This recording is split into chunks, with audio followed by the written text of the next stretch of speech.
Napakalutong niya, no?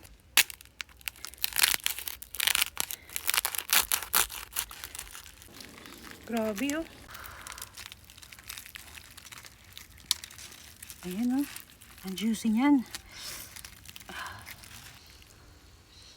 Gusto mo bang matutong magluto ng crispy pata na hindi basta-basta? Yung tipong hindi lang crispy sa labas pero juicy yung laman? Tara po mga kabakyard, at ituturo ko po yung aking version ng pagluluto ng crispy pata na hindi basta-basta. Meron tayo ditong isang buong pata. Ang una muna natin gagawin ay tatalupan lang natin yung bandang malaman na side ng pata, katulad po nito. Halin tulad po natin yung ginagawa natin dito sa pata kapag nagtutuli. Alam niyo po yung nagtutuli ng mga bata. Ayan.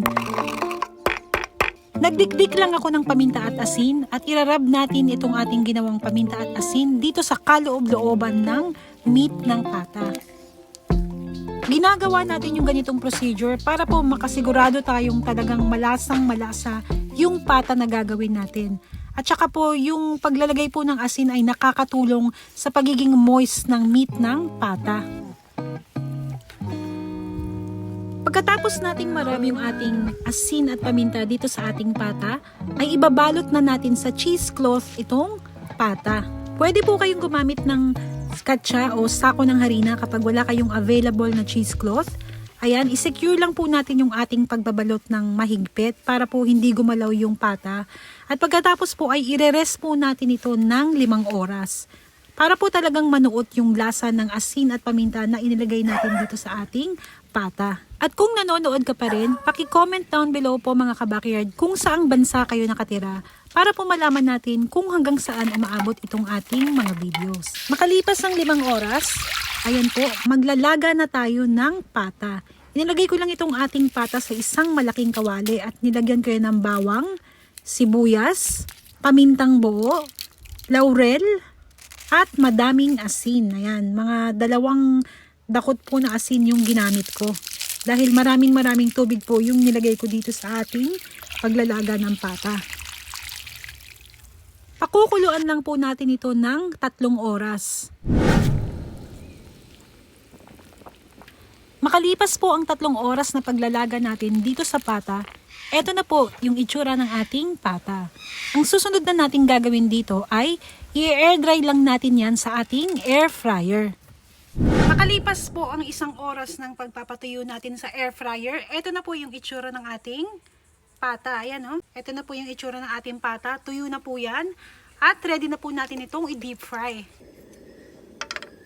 Naglagay din ako ng 4 na kutsilyo dito sa ilalim ng kawali. Ang dahilan po niyan ay para hindi po dumikit yung pata dyan sa ilalim ng kawali at masunog yung ating pata. Makalipas ang 20 minutes na pagpiprito dito sa ating pata, ito na po yung kanyang itsura. Malutong na po yan, pero isa-set aside lang po muna natin yan hanggang sa lumamig para isa-second fry po natin yan. Para mas maging crispy pa po ito ay isa-second fry na natin siya. Siguraduhin po natin na mainit po talaga yung mantika sa ating pangalawang pagpiprito.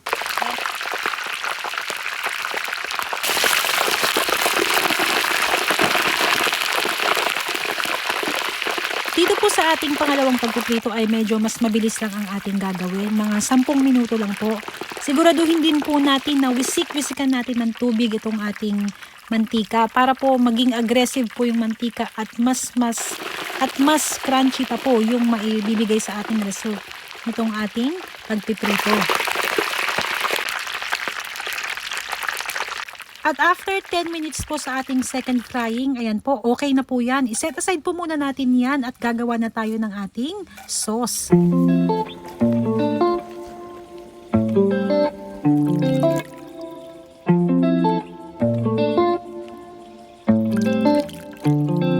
At eto po mga kabakyard, luto na po yung ating hindi basta-bastang crispy pata at meron pa yung napaka-special na sauce.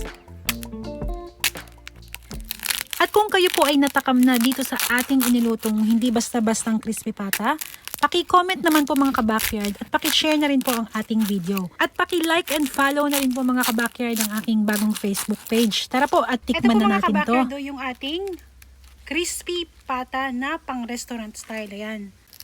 Yan. Napakalutong nito. Grabing lutong. Wooden knife lang po yung ating pinanghiwa dito. Yan o. Napakalutong yan o.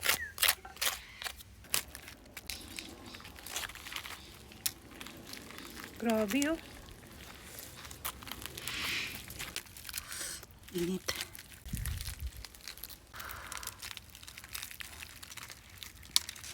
Ayan o.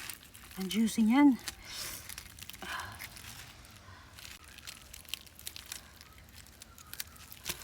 Oh, ang init.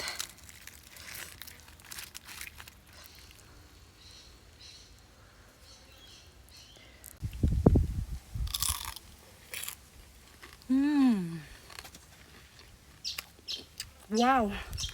Napaka-crispy.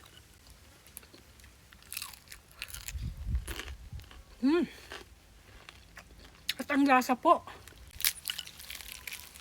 Yan po yung loob oh. Tikman po natin itong laman.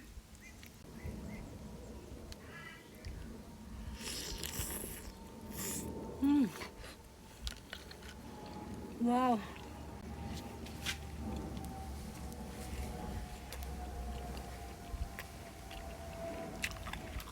Sobrang malasa po itong ating crispy pata. Grabe to. Sobrang sarap. Sobrang sarap po.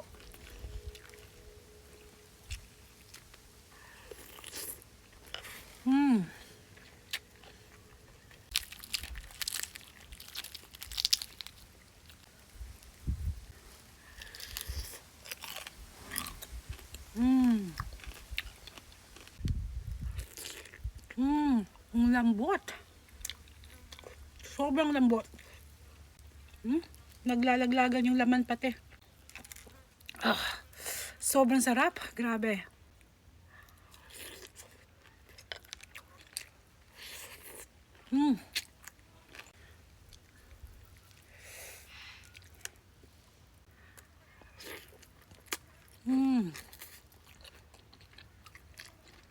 Ang sarap.